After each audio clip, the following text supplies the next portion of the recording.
Domingo passado nós falamos sobre o primeiro amor e pausamos na igreja de Éfeso, uma igreja forte, uma cidade muito grande, uma igreja aplicada, uma igreja que fazia o dever de casa, fazia a tarefa de casa.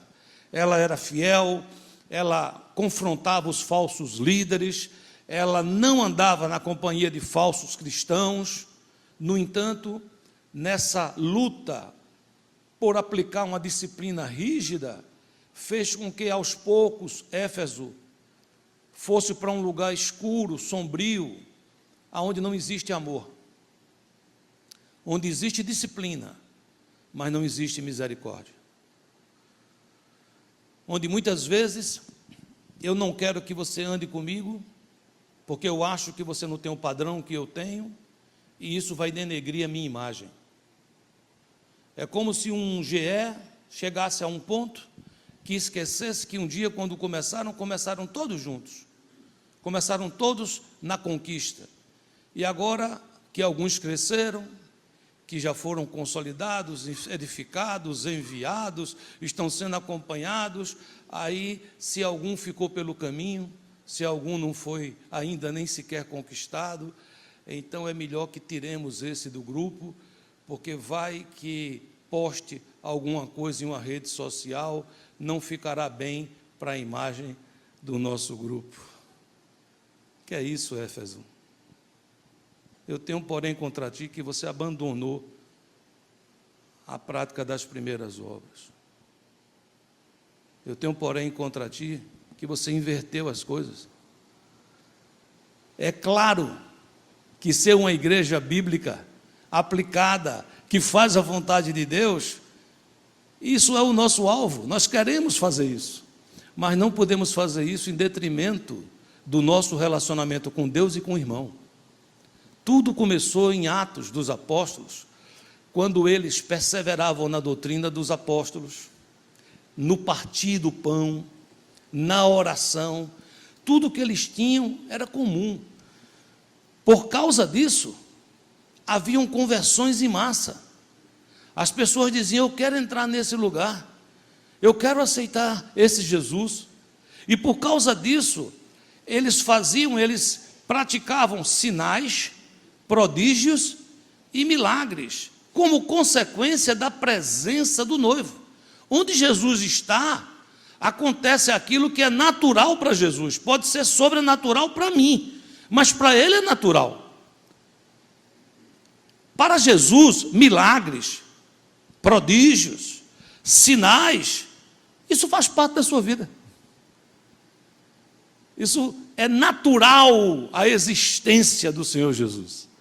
Quando nós o atraímos, quando nós entendemos que a pessoa mais importante da nossa vida, da nossa igreja, da nossa comunidade é o Senhor Jesus, nós atraímos a presença dele, e na presença dele tem libertação, na presença dele tem cura, na presença dele tem encorajamento. É claro que eu não estou me referindo aqui àqueles que a Bíblia diz que são lobos em pele de ovelha. Esses, o Senhor Jesus também nos ensina como tratar. Depois de dar todas as oportunidades e ao ver que está ali como emissário de Satanás, deve ser afastado do corpo. Mas isso não é a nossa ênfase. A nossa ênfase é restauração, diga essa palavra. E o noivo começa as cartas dizendo isso. Você precisa voltar ao primeiro amor, porque sem o primeiro amor, tudo que eu aconselhar pode virar religiosidade. A gente pode começar a fazer uma vida cristã, 7 passos para ser prósperos, 7 passos para um bom casamento, 7 passos para ser bem-sucedido no trabalho, e isso não é Bíblia, querido. A Bíblia é o contrário, é uma conversão do meu modo de pensar para o modo de pensar de Jesus. É, aos poucos, retirar a minha mentalidade e permitir que em mim nasça, cresça, floresça, domine a mentalidade de Cristo. E neste lugar, por osmose, ocorrerá prosperidade, ocorrerá santidade. Quanto mais perto de Jesus eu fico, menos vontade de pecar eu tenho. Quem tem uma vida pessoal com Jesus, quem tem uma vida com Ele diária, quem gasta tempo, quem se derrama na sua presença e sente o amor do noivo, não fica numa luta enorme para não pecar. Pense no seu relacionamento. Se você hoje tem um bom relacionamento com seu esposo ou com a sua esposa, se você o ama ou se você a ama, esse amor faz você sair de casa para trabalhar, ou os dois saem para trabalhar, com muita vontade de voltar, porque estão com saudades um do outro. Vez por outra, durante o dia, manda um texto, manda uma figurinha, manda algo para deixar a chama acesa, não é? Como quem diz, meu amor, estou chegando, não é verdade? Estou voltando para casa, que saudade de você. Essa pessoa que está apaixonada, que está cheia de amor, não é uma coisa extraordinariamente difícil resistir a tentações sexuais, porque eu estou apaixonado pela minha esposa. Então não é porque apareceu uma qualquer, uma periguete da vida, que eu vou agora acabar com tudo para seguir essa menina. Você diz, e por que não, pastor? Porque eu não sinto falta. Esse amor que inunda o meu ser, traz junto com ele fidelidade. Eu não sou um crente negociando quão perto do pecado eu posso estar. Eu sou um crente querendo a cada dia saber como é que eu fico mais perto de Jesus. Como é que eu fico mais perto do noivo. Como é que eu me aproximo mais dele. Isso muda completamente, você não acha? Amém, queridos? Nesse processo, você vai ver nas cartas do Apocalipse, uma palavra escrita do começo ao fim: amor. Amor, amor. Eu te amo, minha noiva, eu te amo. E como um noivo apaixonado que vai se encontrar conosco para as bodas do Cordeiro, para o casamento eterno, onde estaremos para sempre com Jesus, amém? Ele cuida da gente, ele elogia, ele encoraja e ele adverte. Ele diz, cuidado com isso, cuidado com aquilo, porque eu quero que você se conserve limpa, ataviada, pura, perfumada, como eu estou lhe esperando. Amém, queridos? Então, quando você lê essas cartas, você vai entender que é uma carta de um noivo, de um Deus, de um Senhor apaixonado por você. Jesus é apaixonado por você.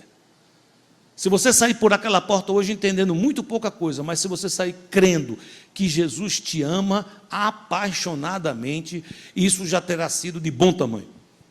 A maior dificuldade que a gente sente é crer que Deus nos ama.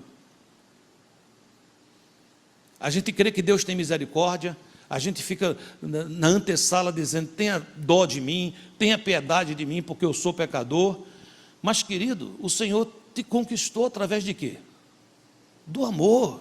Deus amou o mundo de tal maneira que deu tudo que tinha, deu seu único filho, para que você não morra, para que você não pereça, mas você tenha vida eterna. Deus ama você. Deus quer que você olhe a vida com os óculos assim, ó. Sou amado por Deus.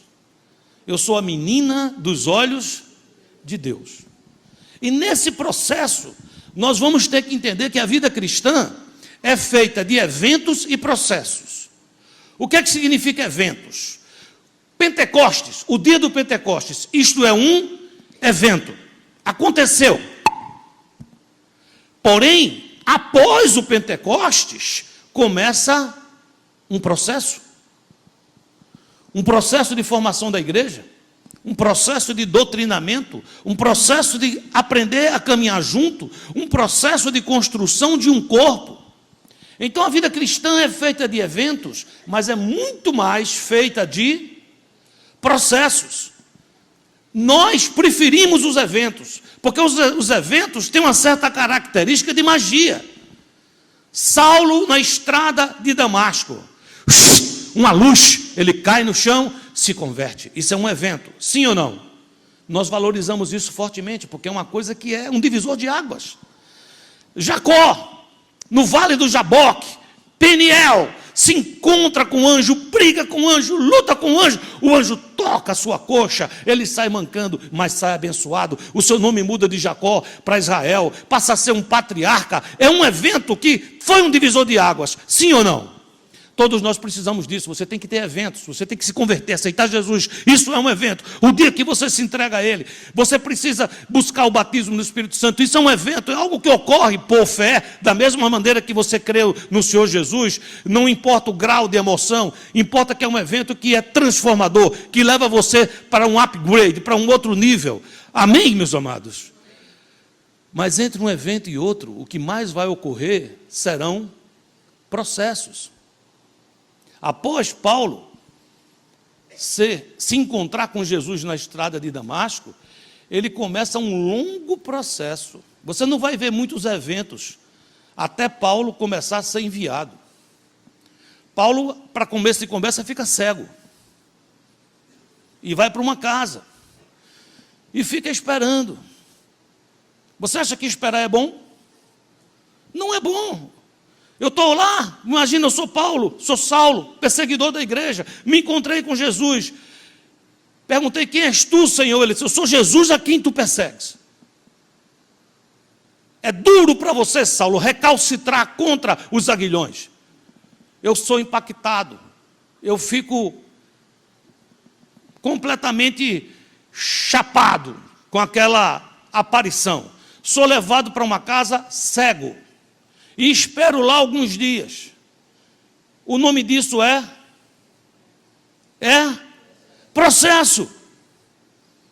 É o tempo que Deus lhe dá para você digerir o evento. É o tempo que você tem que pensar, entrar em você, mudar sua mentalidade.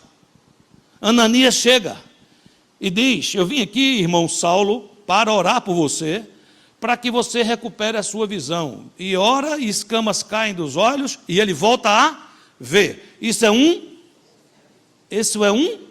evento. Estava cego e agora vejo. O que é que eu faço com a visão? Então ele agora começa a estudar as Escrituras sobre outras lentes, não mais sobre as lentes de Gamaliel, que era o seu mestre fariseu, mas agora sobre o aspecto que ele escuta das cartas vivas, que são os apóstolos, os discípulos, dizendo e pregando quem foi Jesus, quem é Jesus, o que fez Jesus, porque Saulo não teve a chance de viver ao lado de Jesus, como Pedro e outros tiveram, mas através desses irmãos, ele começa a ser discipulado. Discipulado é o quê? É um evento? Acontece uma vez na vida? É um quê? Não tenham medo de falar, falem. Vocês estão com alguma tristeza hoje? Estão com algum problema, meus filhos? O noivo está aqui para lhe abraçar. Pregue junto comigo. Amém, queridos? Discipulado é um processo. Então nós temos que entender, queridos, apesar dos eventos serem importantes, você vai encontrar muito mais na Bíblia os homens e mulheres de Deus passando por processos. E eu quero falar de um processo hoje com você, que é muito utilizado na Bíblia, para fazer você crescer, para mudar seu caráter, para a bênção, para fazer de você alguém mais forte, mais maduro e, por fim, fazer de você alguém mais parecido com Jesus. E o nome desse processo é sofrimento. Nós lemos em Apocalipse 2:10, não temas as coisas que tens de sofrer.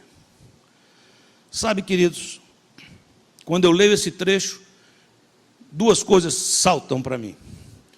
A primeira é que Deus está me dizendo o seguinte: existem certas coisas que você, Joaquim Júnior, vai ter que passar. E isso me lembra muito quando Pedro pergunta a Jesus sobre João. Havia um zum que João não ia morrer. E Pedro, curiosamente, se aproxima de Jesus e diz, e quanto a este aí, é verdade que ele vai morrer ou não vai morrer? E Jesus mais ou menos responde assim, o que você tem a ver com isso? Vai cuidar da tua vida, rapaz. Tu vai ter teu assunto, teu tema. Então é mais ou menos assim. O sofrimento de Joaquim Júnior é o sofrimento de Joaquim Júnior. O sofrimento da Maria é o sofrimento da Maria. Quando eu vivo a prática das primeiras obras, eu aprendo a dividir dor. Eu aprendo que a tua dor é a minha dor, o teu sofrimento é o meu sofrimento, no sentido de ajudar a carregar as cargas, no sentido de passar pelas águas turbulentas. Mas o sofrimento que Deus tem reservado para cada um de nós é porque eu preciso daquele sofrimento. Pode ser que você não precise. Isso já ajuda logo a você, quando estiver passando por uma luta, tirar aquela frase: porque eu, Senhor? Já escutou essa frase alguma vez? Sim ou não? Não é? Estou passando por uma coisa, Senhor, porque eu? Aí eu começo uma negociação. Você não vê que eu sou gente boa para caramba? Você não vê que eu vou na igreja?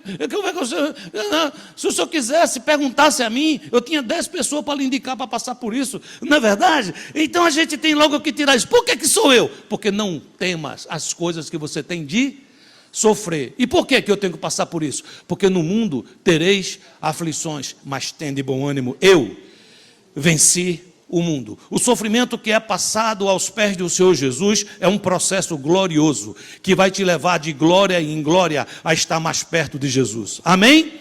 Mas tem outra coisa que salta à minha mente.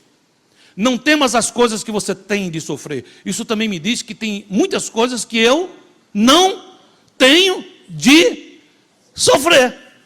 Então, com muito amor, diz a quem está do seu lado, diga assim: não procura sofrimento que não tem nada a ver contigo, querido. Tem coisa que você não tem que sofrer, não tem nada a ver com a tua vida. O apóstolo Pedro disse: se algum de vós sofrer, que não seja por ser desonesto. Se algum de vocês tem que passar por lutas, que não seja porque vocês estão fazendo as coisas contra a lei. O que é que ele está dizendo? Ele está dizendo que se eu pegar o meu carro, colocar na Turnpike e disser: vamos ver se esse carrinho é bom mesmo, de repente eu me lembrar de Ayrton Senna e dizer: oh meu Deus, que saudade, e eu começar a andar 110, 120 milhas, ouvindo aquela música, tan, tan, tan, tan, tan, tan, tan, tan, tan. Brevemente eu escutarei outra, que será 500 carros, e possivelmente com a velocidade dessa, as consequências de sofrimento vão ser piores. Sim ou não? Eu preciso passar por esse sofrimento? Então não passe pelos sofrimentos que você não tem que passar. Você tem um problema de açúcar alto, e se comer açúcar, o seu açúcar vai aumentar. E se ele aumentar, pode ser que você fique diabético. E você vai dizer: esta é a minha cruz. Não é. Você não precisa passar por isso. Não passe por esse sofrimento. Você diz: então o que é que eu faço? Passe pelo sofrimento de não comer açúcar, para não passar pelo sofrimento de ficar diabético. Faz sentido? Sim ou não? Amém? Então aqui eu tenho uma igreja chamada Esmirna, diga esse nome. Vamos ler o trecho completo que está em Apocalipse 2:8. Ao anjo da igreja em Esmirna escreve: estas coisas diz o primeiro e o último que esteve morto e tornou a viver. Conheço a tua tribulação, a tua pobreza, mas tu és rico. Ou seja, Jesus está dizendo que conhece a pobreza deles, mas ao mesmo tempo Jesus está dizendo: mas para mim vocês são o quê? Ricos. E a blasfêmia dos que a si mesmos se declaram judeus e não são, sendo antes sinagoga de Satanás. Versículo 10, não temas as coisas que tens de sofrer. E agora ele explica a eles o que é que vai acontecer. Eis que o diabo está para lançar em prisão alguns dentre vós. Veja que essas prisões estavam reservadas para alguns. Não eram todos, mas alguns iam passar. Sofreriam os que fossem presos e também sofreriam aqueles que não estavam presos, mas eram irmãos, amigos, pela vida que estava presa e pelo temor de ser ele o próximo. Para serdes postos à prova, e tereis tribulação de 10 dias. Ser fiel até a morte, e dar-te-ei a coroa da vida. Quem tem ouvidos, ouça o que o Espírito diz às igrejas: o vencedor de nenhum modo sofrerá dano da segunda morte. Você tem esse trecho no seu boletim, não tem? Coloque sua mão sobre ele, por favor, e ore comigo. Diga: Senhor Deus, essa é a tua palavra, viva, eficaz, mais penetrante do que espada de 2 gumes, capaz de dividir o espírito da alma. Então agora, neste momento, eu me abro os meus ouvidos para escutar a tua palavra. Fala comigo, eu quero ouvir, em nome de Jesus, amém. Vamos entender algumas coisas do contexto para a gente tirar aqui no final um ensinamento. Vamos nessa? Coisa muito importante nas cartas é que Jesus sempre se apresenta com um título. Sempre ele se apresenta com um título. O título dele aqui é: estas coisas diz o primeiro e o último que esteve morto e tornou a viver. Por que Jesus tem um título para cada carta? Será que Jesus são muitos? Jesus é um só. Deus é um só. Porém, ele se apresenta para nós de acordo com a circunstância que nós estamos passando. Se você está passando por uma enfermidade e você precisa de cura, quando o Senhor se revelar a você, você vai chamá-lo de Jeová Rafá, o Deus que me cura. Se você está passando por necessidades e você precisa de pão, de trabalho, de emprego, e você recebe provisão de Deus, você possivelmente vai chamá-lo de Jeová Jirê, o Deus da provisão. Se você se sente só, se você precisa de acompanhamento, se você precisa de direção, possivelmente você vai chamá-lo Jeová Raá, o Senhor é meu pastor. Se você se sente injustiçado, se você sente que não tem forças contra a corrupção que assola e tira de você o direito que você entende que tem, ele vai ser a tua justiça, ele será Jeová Tsidkenu. Amém, queridos? Mas ele é um só. E por que esse título aparece então? É porque esse título tem a ver com o aspecto dessa igreja. Essa igreja precisava crer que Jesus era o primeiro e o último, que esteve morto, é verdade, mas reviveu. E por que isso é importante? Nessa cidade, cheia de lendas, e ela cultuava um mito de nome Dionísio. E eles criam que ele tinha morrido e ressuscitado, sem nenhuma prova cabal da sua existência, quanto mais da sua ressurreição. Então, a esta igreja, Jesus se apresenta como o primeiro e o último, como o verbo de Deus que tudo inicia, e como o que venceu a morte, e tem, portanto, a última palavra. Quando eles começavam a falar de Jesus, e eles diziam, Jesus é o Filho de Deus que foi crucificado e ressuscitou, isso muitas vezes não conseguia entrar no coração daqueles que viviam em Esmirna, porque eles diziam, já ouvi essa história, você está falando do Dionísio? Não, não estou falando do Dionísio. Você tem prova que Dionísio ressuscitou? Não. Isso é um mito, é uma lenda. Quando Jesus ressuscitou, ele apareceu a muitos. Só no dia que ele foi levado aos céus, 500 pessoas assistiram, viram. Nós somos testemunhas oculares. Então, para esta igreja, ele aparece como o primeiro e o último, o alfa e o ômega, aquele que esteve morto, mas venceu a morte. Amém? Então, essa igreja, em plena tribulação, ela seria alvo de muitos comentários. Era preciso voltar toda a atenção àquele que era o primeiro e o último, ouvir dele, somente dele. Diga assim, ouvir dele, somente dele. Jesus estava dizendo a essa igreja assim, eu tenho a última palavra. Quando você passa por lutas, não vão faltar comentaristas. Você sabia que tem comentaristas do sofrimento dos outros? Existe.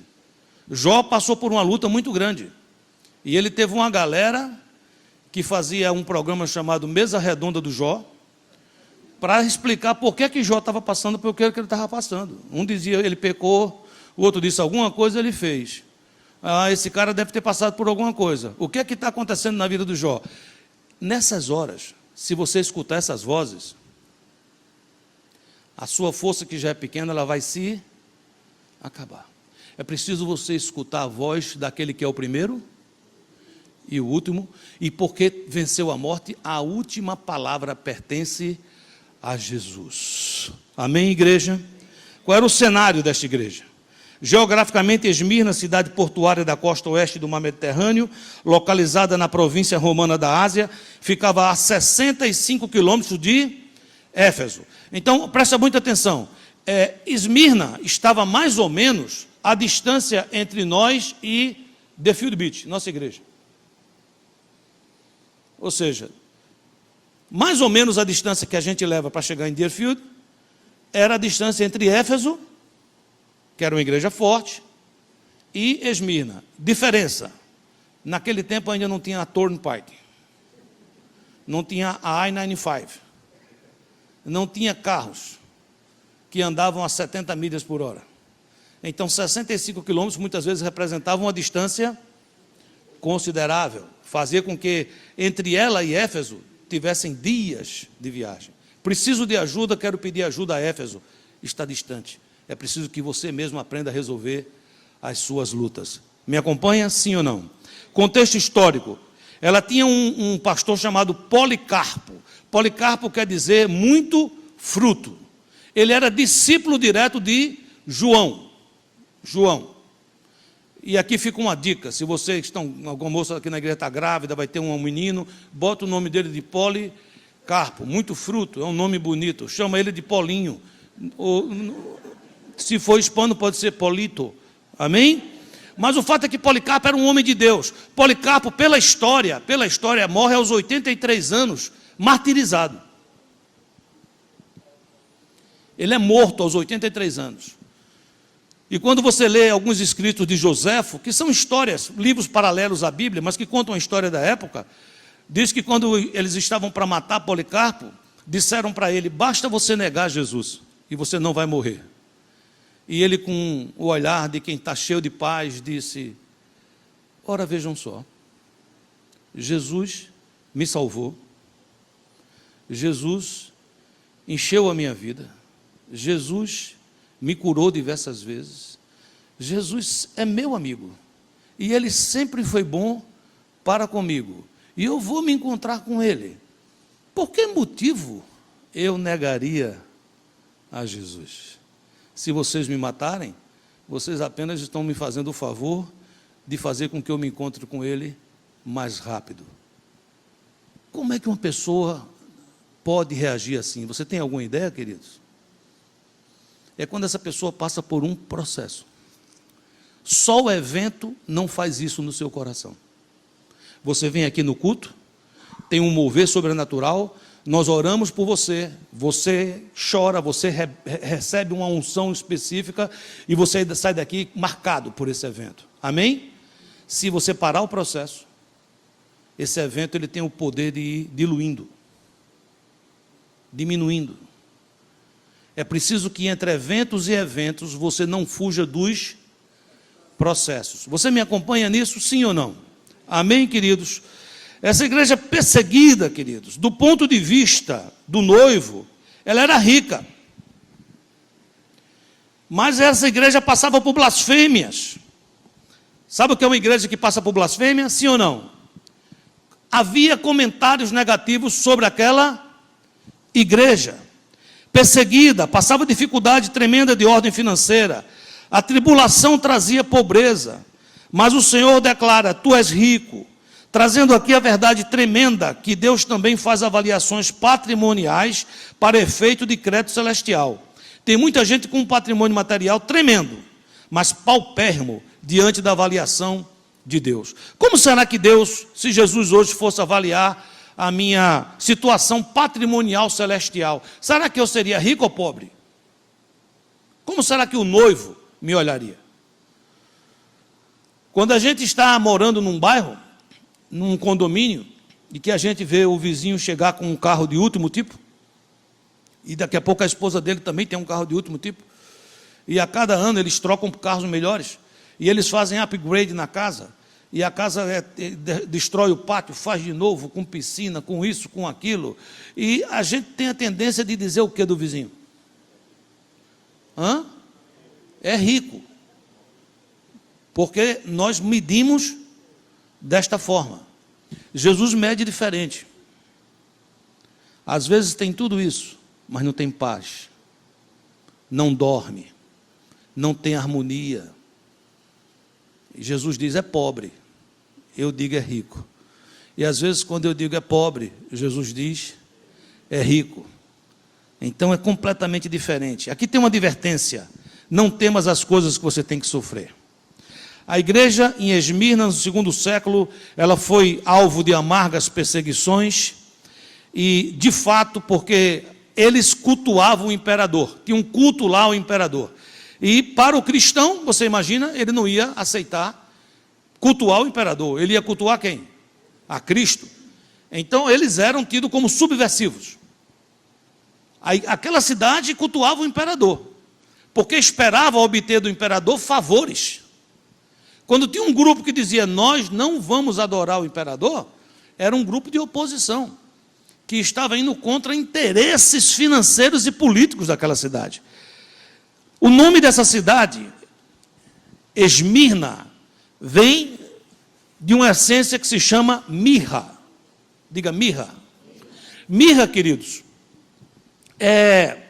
acho que vocês lembram quando Jesus nasceu, que dentre os presentes que ele recebeu, um deles foi o quê? Mirra.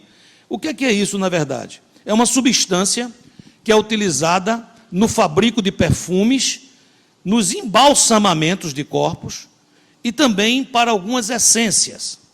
Esses fatos ilustram as condições que existiam na comunidade cristã. Dali, quando o livro de Apocalipse foi escrito, era esse o cenário. De fato, os irmãos de Esmirna cumpriram o nome da cidade. A mirra, para você tirar a essência dela, ela tem que ser literalmente esmagada, para que você sinta o bom perfume. E literalmente essa igreja foi esmagada. Mas saiu dessa igreja um perfume chamado perfume de Cristo, o bom perfume de Cristo, que inundou toda aquela região da Ásia Menor, por causa de um sofrimento passado aos pés de Jesus. Havia uma promessa: se você for fiel até a morte, eu vou te dar a coroa da vida. Você pode até morrer, mas você de modo nenhum vai ver a segunda morte. Muitos de nós temos medo da morte, sim ou não? Vou fazer uma pergunta direta. Quem está com vontade de morrer hoje? Levanta a mão aí para a gente conhecer você. Não temos. Essa é a primeira morte. Nós não devíamos temer a primeira morte. A Bíblia fala que existe uma segunda morte. Essa sim, devemos nos preocupar. Quando nós passamos pela primeira morte com Cristo, a Bíblia diz que não entraremos em condenação, mas passamos da morte para a vida. Quando nós enfrentamos a primeira morte sem Cristo, já estamos julgados e iremos participar da segunda morte, que é viver eternamente longe de Deus. E a promessa para essa cidade era: não tema, ainda que tirem a sua vida, jamais você vai passar pela segunda morte. Ainda que coloquem vocês em prisões, não tema, você jamais passará pela segunda morte. Eu estou dizendo, o primeiro e o último, aquele que esteve morto e reviveu. Amém, meus amados? Como é que a gente faz assim para a gente aplicar tudo isso agora para a gente ir para casa? Porque até agora falei com vocês sobre muitas coisas, e acredito que muitos já receberam, mas é preciso nesse momento haver um direcionamento. Primeira coisa, se você tem um boletim, escreva: não podemos evitar o sofrimento. Porque esse é o primeiro ponto que eu escolhi. Primeiro, porque é óbvio, é o que está na carta, mas segundo, é porque, sem nós percebermos, a maioria de nossas orações é para evitar o sofrimento. Sem nós percebermos, toda vez que estamos passando por uma prova, o que nós pedimos a Deus é que a prova acabe logo.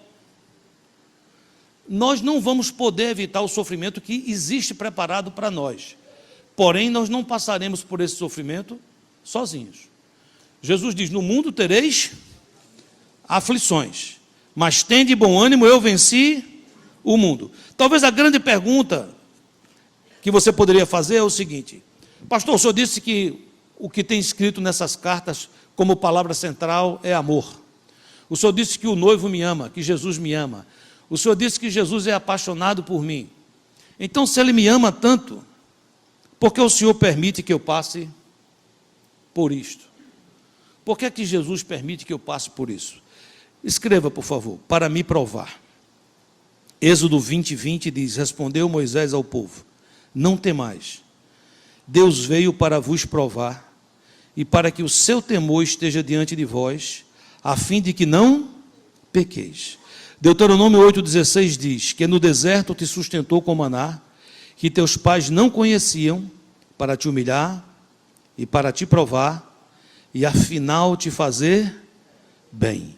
Oséias 2,14, Deus disse ao povo de Israel, vou seduzir minha amada e levá-la de novo para o deserto, onde lhe falarei do meu amor. Toda vez que você fala para um cristão sobre a palavra deserto, na cabeça do cristão, deserto é sinônimo de luta, de prova. Às vezes você fala com um amigo e diz, como é que está, querido, tudo em paz? Ele fala, estou bem, mas estou no deserto. Já é a dica, quer dizer o quê? Estou passando por luta, estou passando por dificuldades. Em Oséias, o noivo está dizendo assim, eu levarei a minha amada para o deserto. Quando eu li isso a primeira vez, eu era mais jovem, então eu tinha mais senso de humor do que hoje. Então eu disse, Jesus, você não sabe conquistar uma moça. Isso é coisa que se chame? Você imagine eu chegar para minha namorada Rosana e dizer, meu amor, vou te levar para o deserto. Não, ela vai ficar feliz se eu disser assim, venha jantar fora comigo. Tem um restaurante lindo que eu encontrei. Vamos passar um final de semana num hotel 85 estrelas. Não é verdade? Como é que Jesus diz à sua amada, vou te levar para o deserto? Como é que ele diz isso para você, querido? E aí ele me respondeu. Ele disse que quando eu levo você para um hotel 5 estrelas, quando eu levo você para um lugar muito bacana, você fica tão intertido com tudo que tem ao redor, que você esquece de olhar para mim.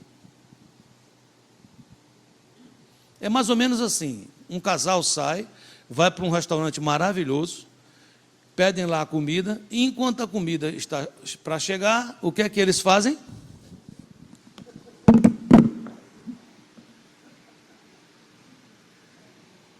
Fulano?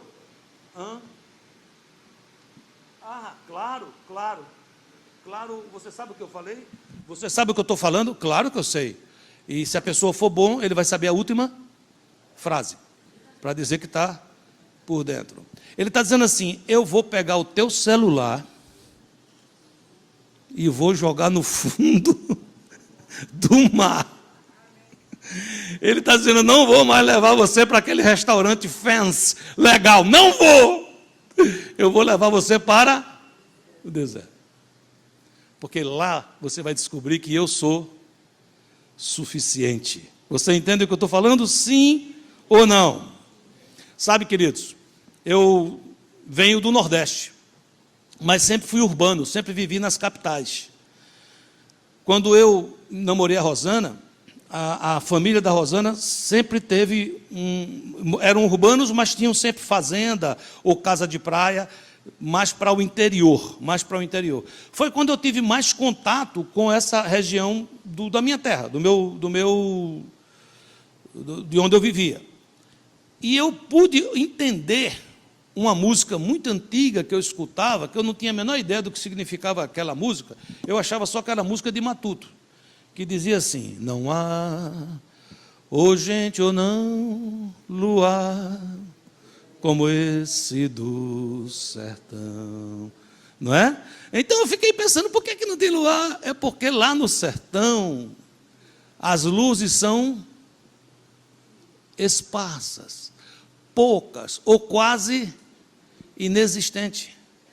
Então, quando eu estou lá, que saímos de casa, coloco aquelas cadeiras na frente de casa, não sei se você chegou a pegar esse tempo, que saía da casa, apagava as luzes da casa para não ficar gastando energia, e botava aquelas cadeiras todas na frente da calçada, e a lua aparecia. Queridos, ela é grande.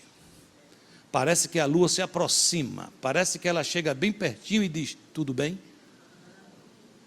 Jesus está dizendo o seguinte, eu amo você, não brinque com o meu amor. Diz a quem está do seu lado assim, Jesus está dizendo o seguinte, não brinque com o meu amor. Você sabe o que é que ele está dizendo para você?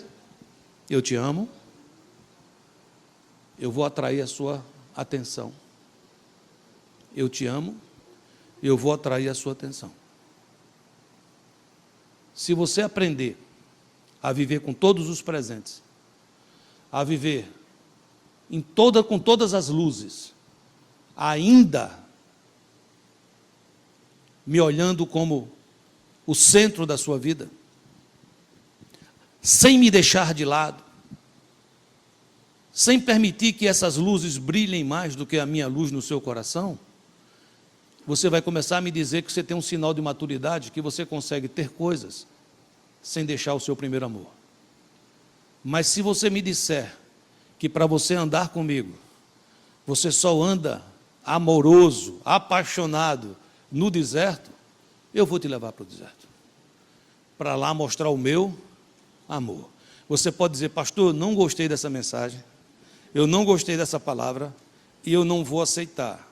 E eu tenho para dizer o seguinte: nesse caso, o noivo não aceita devoluções. Ou seja, isso é para qualquer um.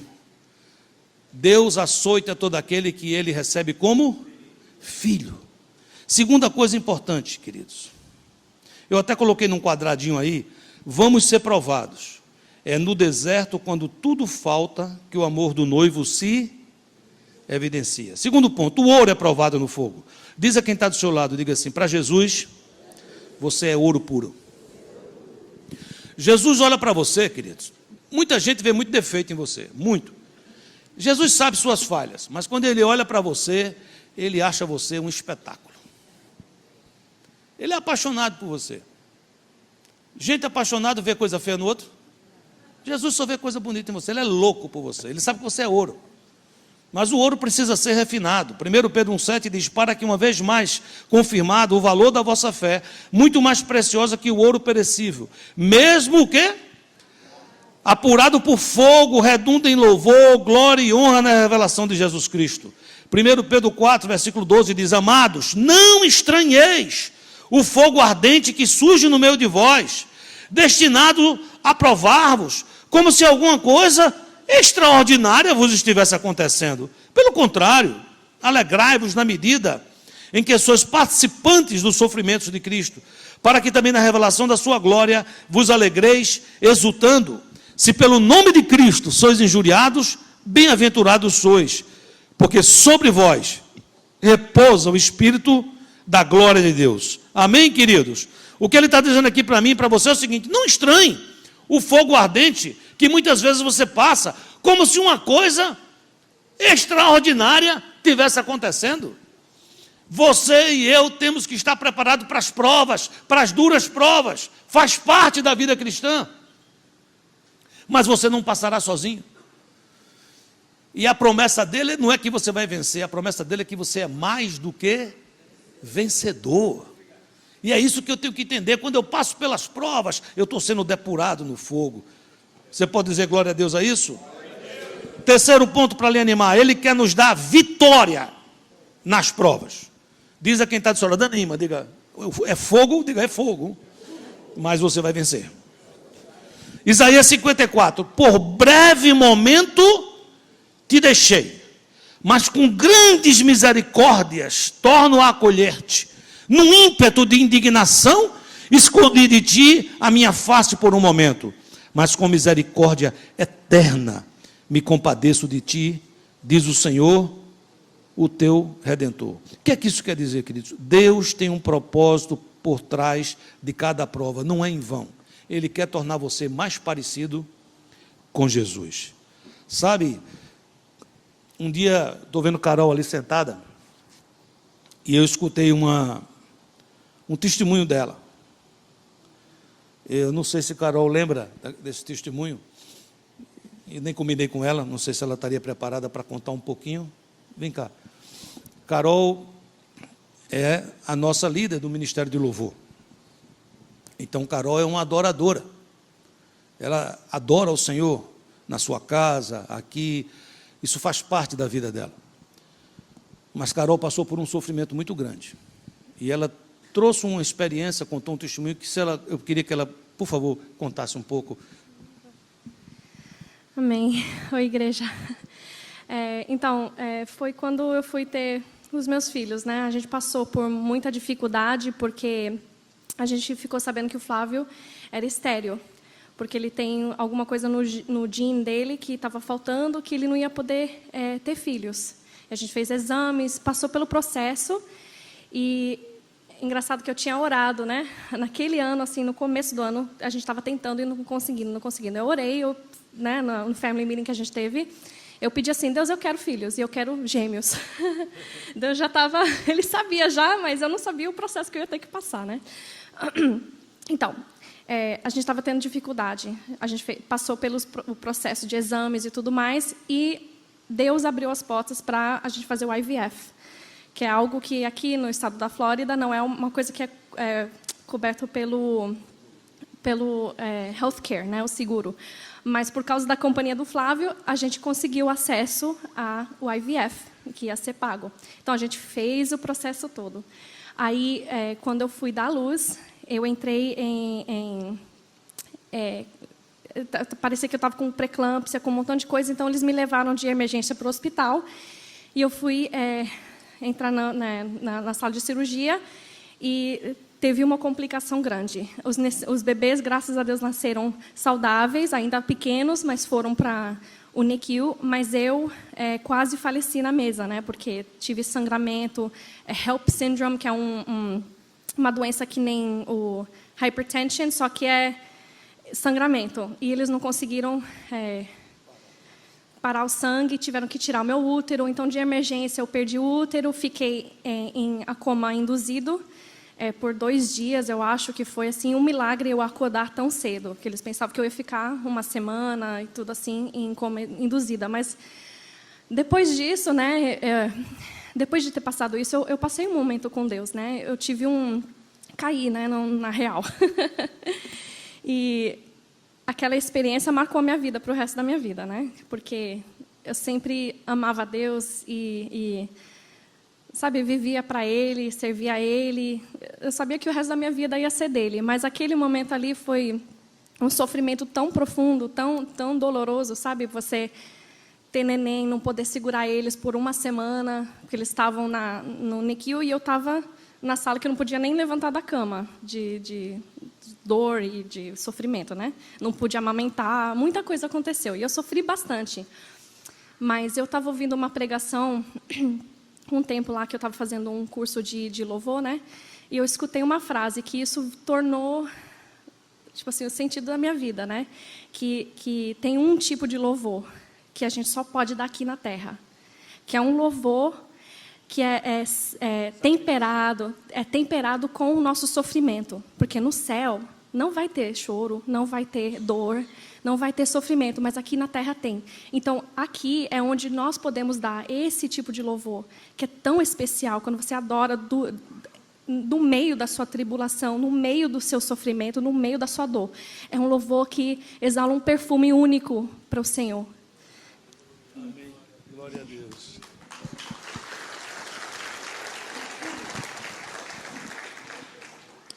As mais profundas experiências de adoração provavelmente ocorrerão nos momentos mais sombrios.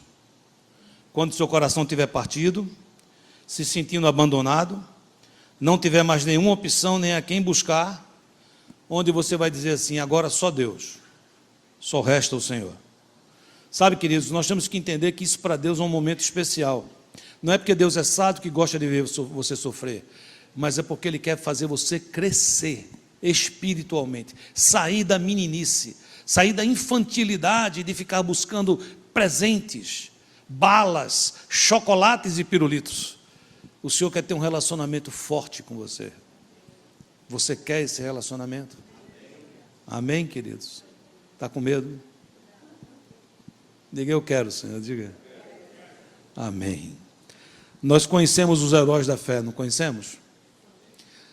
Deus é todo poderoso ou não é todo poderoso?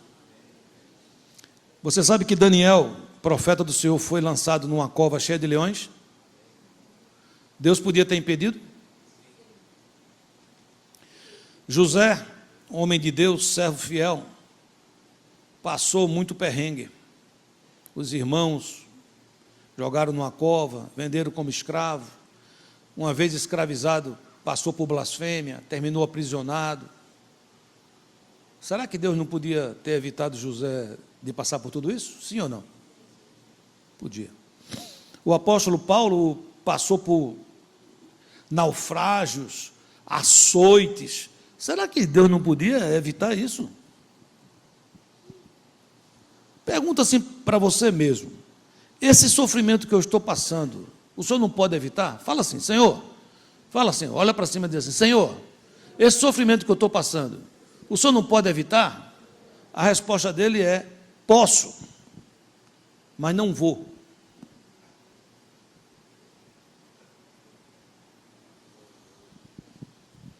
Você, querido, eu, nós nunca saberemos que Deus é tudo que nós precisamos até que Ele seja tudo que você tiver. Eu não vou contar 1000 testemunhos aqui porque nós não temos tempo. Mas eu me converti aos 16 anos de idade. Logo eu estava fazendo seminário.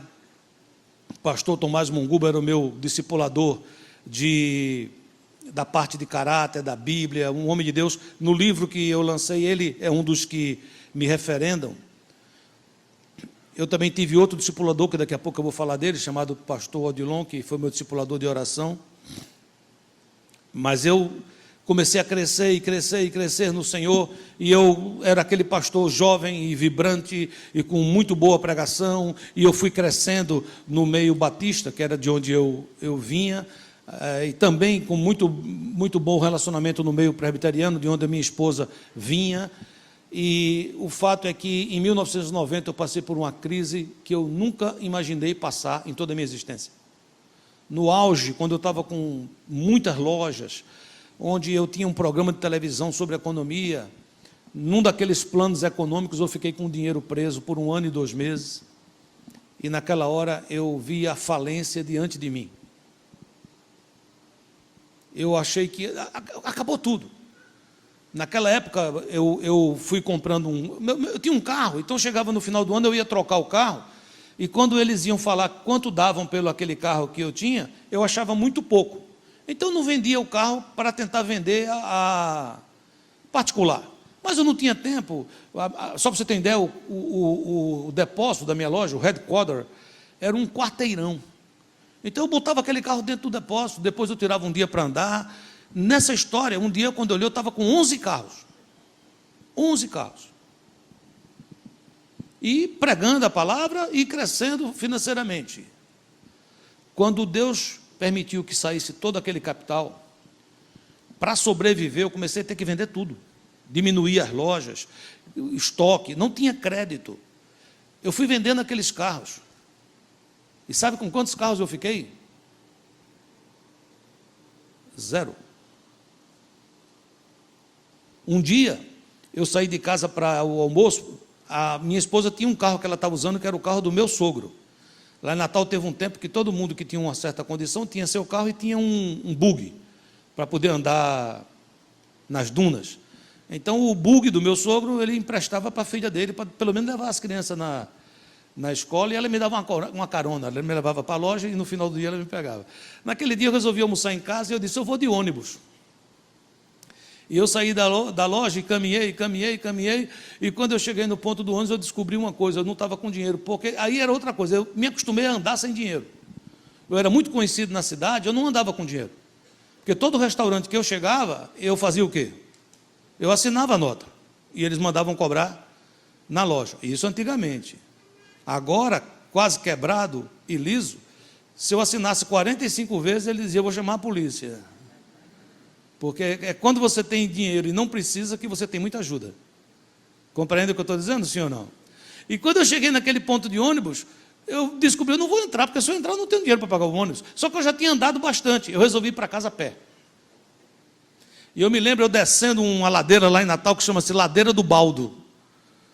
E eu fui descendo aquela ladeira, lembrando da minha infância, o tempo que eu andava ali, e com meus primos, eu ia para um cinema que tinha perto, e a minha vida passou assim diante de mim, como um filme. E eu disse assim, eu acho que eu não tenho nada mais. E eu fui subindo assim, quando eu estava perto de um colégio chamado Marista, eu me encontrei com um ex-gerente meu. Ele tinha sido gerente da minha loja de Mossoró, Pedro, o nome dele. E Pedro é da Assembleia de Deus. Pedro já não trabalhava comigo, fui diminuindo as lojas, tive que demitir muita gente. E Pedro, quando me viu, ele disse: pastor Joaquim Júnior, eu queria tanto falar com o senhor, não sabia como, vim me encontrar aqui nessa esquina, né?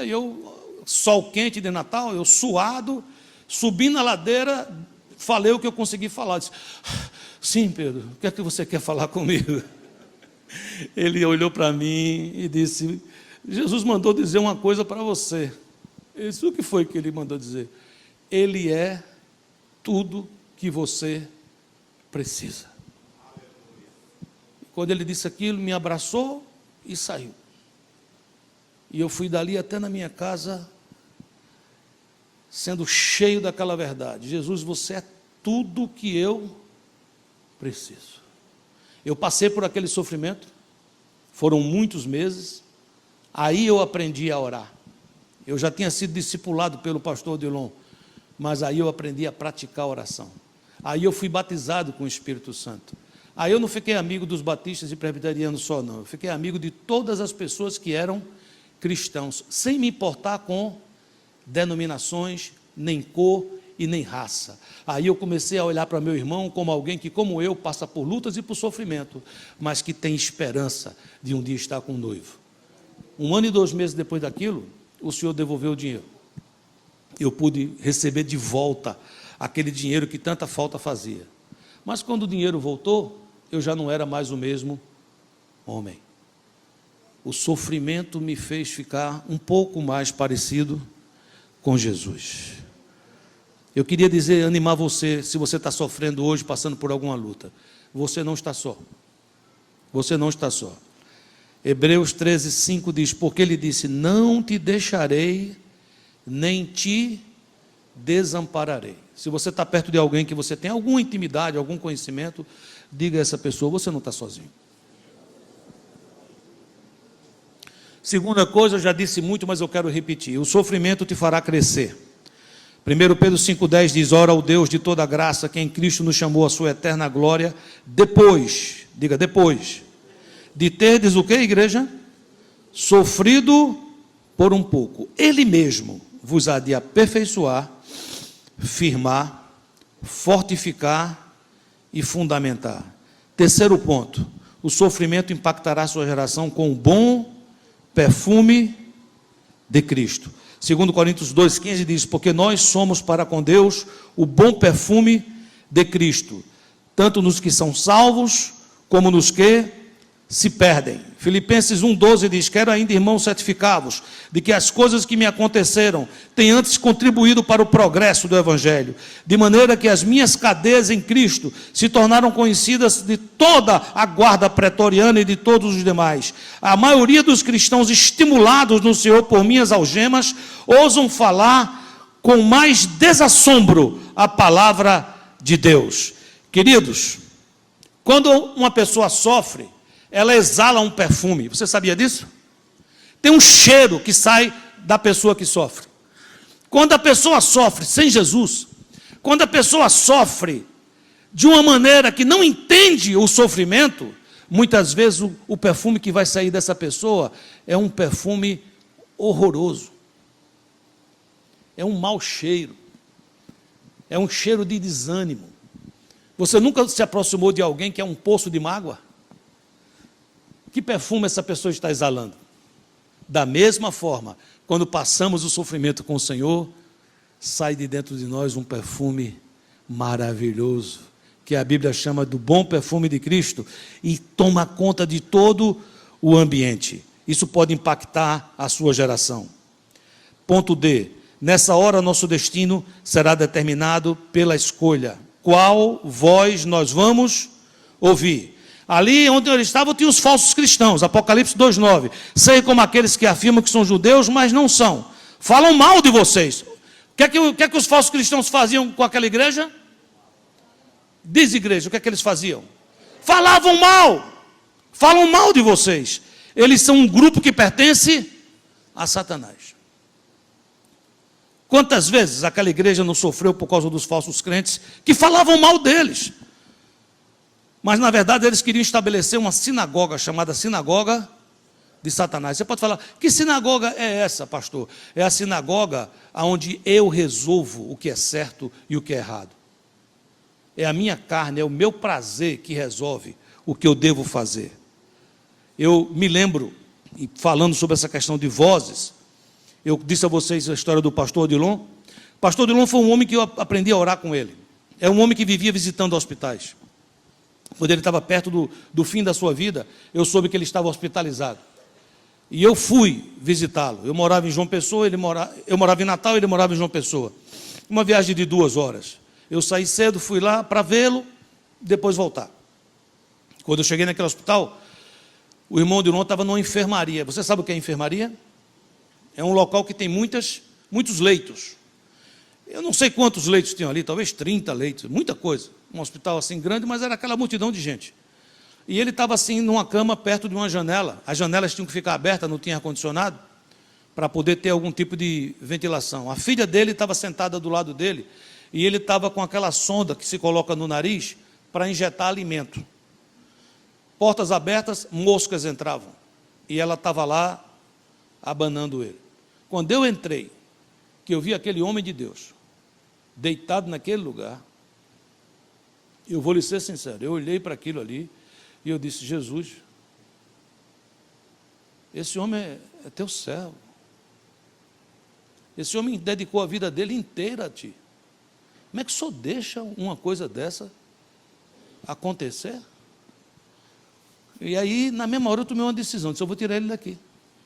É como se eu estivesse dizendo a Jesus assim, já que você não cuida, eu vou cuidar. Eu acho que lá dentro eu estava com medo que quando eu chegasse a ficar velhinho, que passasse a mesma coisa, né? Eu já estava logo ali querendo dizer do meu desagrado, né? E eu estava ali, naquele momento ali, e que de fato, depois eu pude tirá-lo e colocar no lugar melhor, mas com outro aspecto. Mas o fato é que quando eu olhei para aquele homem ali, naquela situação, ele de repente abriu os olhos. Ele estava dormindo, ele abriu os olhos. Ele tinha os olhos azuis. Ele me chamava de Pastor Júnior Costa. Quando ele acordou, ele me pegou assim na mão e disse, Pastor Júnior Costa, ele esteve aqui hoje. Ele tem estado comigo todos os dias. Ele tem me acompanhado, eu não estou sozinho. E ele está me preparando, porque eu vou me encontrar com ele. Ele já me disse que eu vou me encontrar com ele. E ele olhou para mim e disse assim, nunca deixe de pregar esse evangelho, porque vale a pena. Sabe, queridos, eu estava vendo um homem ali que toda a humanidade diria, é pobre. Mas o noivo estava dizendo, é rico, e é rico.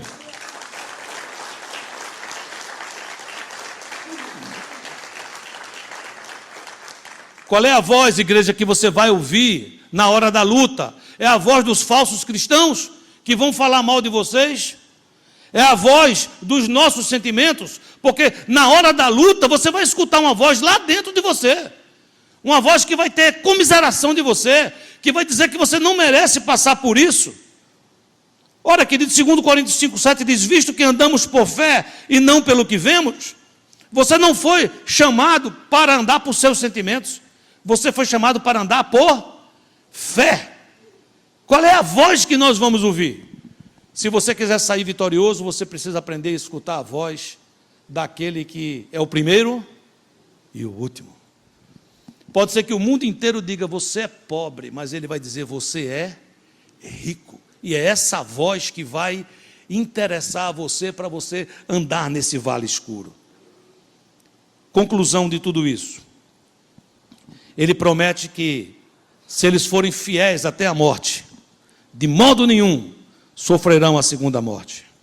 Sabe, queridos, nós somos chamados por Jesus para sermos fiéis sempre. Não é para sermos fiéis por uma temporada. Não é para sermos fiéis quando as coisas estão boas. É para sermos fiéis sempre. Paulo dizia, se eu esperasse em Deus só nessa vida, eu seria o mais miserável de todos os homens. O Senhor quer te dar uma vida de poder agora. O Senhor quer te dar uma vida que vai encher esse lugar e essa cidade com o bom perfume de Cristo. O Senhor quer que você faça... Quando alguém tem um bom perfume, queridos, quando alguém tem um bom perfume que entra numa sala, todo mundo nota, sim ou não? E eu sei disso porque eu sou uma pessoa que gosto de me perfumar. E às vezes eu exagero.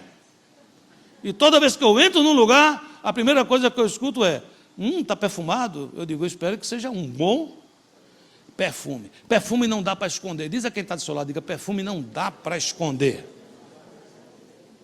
O Senhor quer hoje tocar você, quer fazer desse lugar um evento, mas mais do que isso, Deus quer que você se levante daqui dizendo: Senhor, eu não fugirei dos processos. Eu receberei os eventos, eu receberei os cultos festivos, eu receberei os toques do Espírito Santo, eu receberei as experiências pessoais contigo, mas entre evento e evento, eu não fugirei dos processos. Fique de pé, deixa eu orar por você.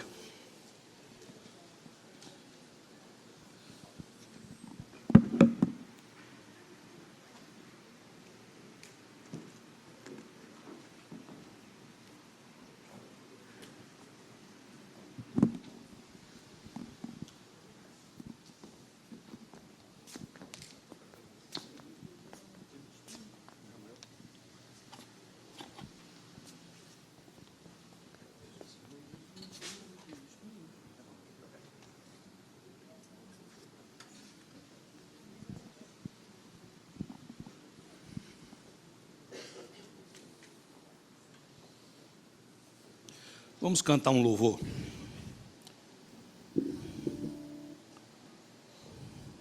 Não sei o que é que você está passando hoje, mas Jesus sabe. Se eu trouxe essa mensagem hoje é porque Ele lhe ama. E Ele queria que você escutasse essa palavra. Ele queria que você escutasse que você não está sozinho. Você pode dizer a Ele: eu não entendo o sofrimento, eu não entendo muita coisa, mas você pode pedir a Ele graça para passar pelo que você está passando. E você sairá mais do que vencedor. Senhor Jesus, eu não entendo espinhos, mas se o mesmo faz parte da tua cruz, dá-me mais graça. Não sou maior que o meu Senhor, apenas servo sou, apenas servo e nada mais. Se as pontas aguçadas da coroa te feriram, ó cabeça, eu que sou corpo, parte do teu corpo, não devo reclamar.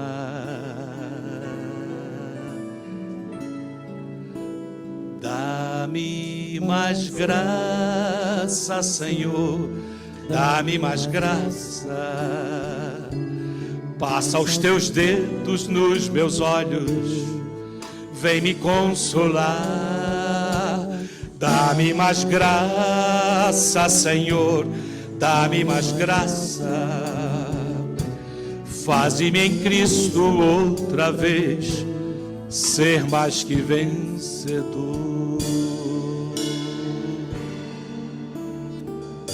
Senhor Jesus, ainda não entendo espinhos, mas se a cruz é o fim deste caminho,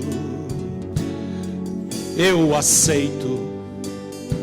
Eu não sou maior que o meu Senhor, apenas servo sou, apenas servo e nada mais.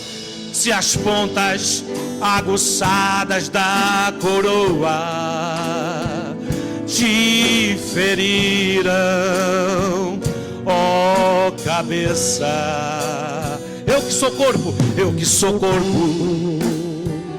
parte do teu corpo, não devo reclamar. Levanta a tua mão e peça ao Senhor: dá-me mais graça, Senhor, dá-me mais graça. Passa os teus dedos nos meus olhos, vem me consolar. Dá-me mais graça, Senhor, dá-me mais graça.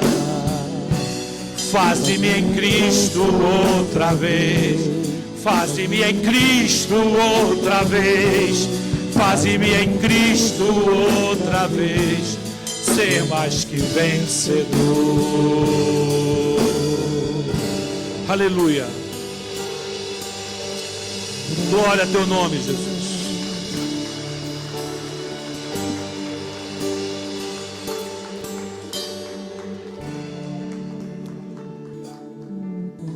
Sabe, igreja,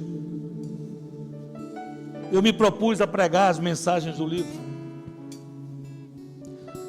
Logo, eu simplesmente estou seguindo uma sequência que está no livro.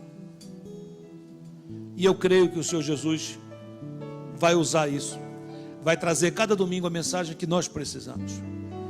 Eu quero dizer a vocês que essa mensagem hoje, eu preciso dela. Passamos por lutas e sofrimentos, eu também passo, mas eu tenho pedido ao Senhor para que eu não fuja dos processos, para que de mim saia o bom perfume de Cristo. Eu não sei se aqui junto comigo mais pessoas estão passando por sofrimentos, estão passando por lutas, por dificuldades. Eu quero orar por você, para Deus lhe fortalecer no meio da luta. Não fuja da luta. Isso vai passar. Isso tem um ciclo, precisa completar. Você vai sair daí mais parecido com Jesus. Você vai sair fortalecido desse lugar. Então eu não quero agora mexer com você, tirar você daí. Mas eu queria que, se você passa por isso e quer oração, aonde você está, levanta a sua mão. E eu quero pedir, se você está perto de alguém que levantou a mão, mantenha a sua mão levantada. Se você está perto dessa pessoa, eu quero que você se aproxime e imponha as mãos sobre essa pessoa, toque nessa pessoa, porque eu quero orar nesse momento. E eu quero que você me ajude nessa oração. Quero que você console seu irmão.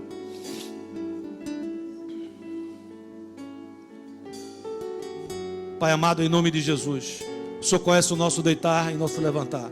Quantas vezes, Senhor, as batalhas são tão duras, o inimigo se levanta com uma força, com uma fúria tão grande, que nós pensamos que vamos desmoronar. Mas eu sei que o Senhor não nos deixará só. Eu sei que o Senhor está conosco.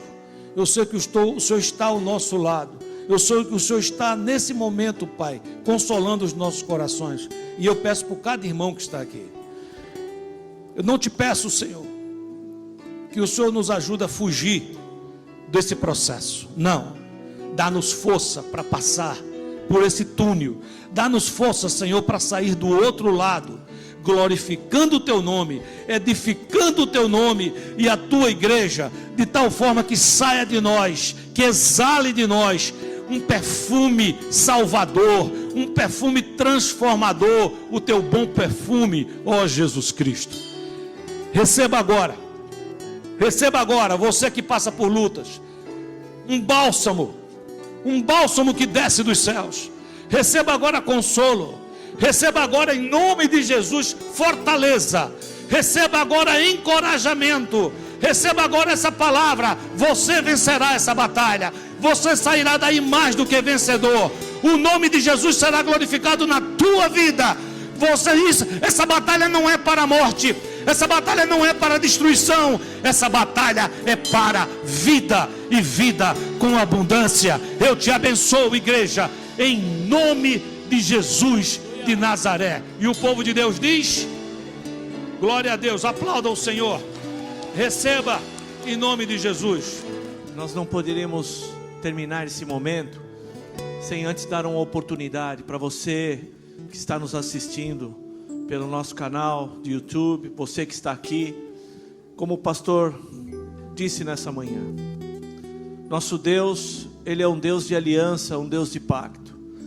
E a palavra diz que Ele toca a porta, e se nós abrimos a porta, Ele entra na nossa vida para ter comunhão, para ter intimidade. Deus quer não apenas que você o conheça de ouvir falar, de frequentar uma igreja, mas que você tenha um relacionamento pessoal com Ele. E sabe como nós fazemos isso como igreja? A palavra diz assim: se com a sua boca confessares que Jesus Cristo é o Senhor, crendo no seu coração, você será salvo. E essa oração é uma oração de fé. E eu quero dar a oportunidade para você que está aqui, para você que está nos assistindo, de fazer essa oração.